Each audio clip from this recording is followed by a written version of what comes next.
И Мера, ти си първи, знаеш, имаш 45 секунди да убиеш. Ето сега тука, пак забъркваме кашите. Хоме се тука, да ви видя чашите. Верно ли е, брат? Това не е сериозно.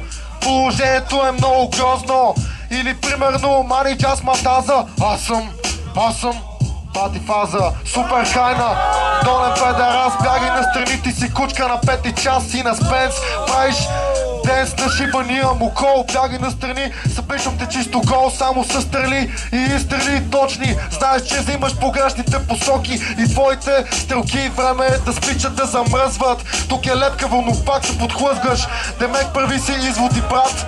Директно влизам и ти чупа шибания врат. На 30 000 места, ти си жена, затова ще бъде по-добре да мъкнеш тия дет си писал у вас. Това ще тъпичко, какво такова.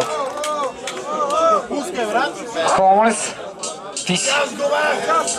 О, за тракове! Явно си слушал мои, аз па не съм чувал никакви твои. Сега ще ти обясня, братле. Нямаш ваучер и клипваш еврейската, като ходиш до туалета, влизаш в женската. Ясно, добре. Ама сега ще им кажа, що не влизаш в мъжката. Не можеш писуара да си метеш превръзката.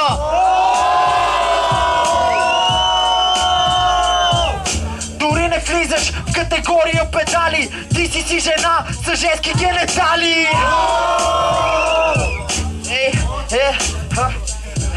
Добре, братле, взимам ти парите като EasyPay. Дори майка ти вика, че ти си гей. Но айде за жената няма да пея. Ваша Маря и те връщам обратно в нея.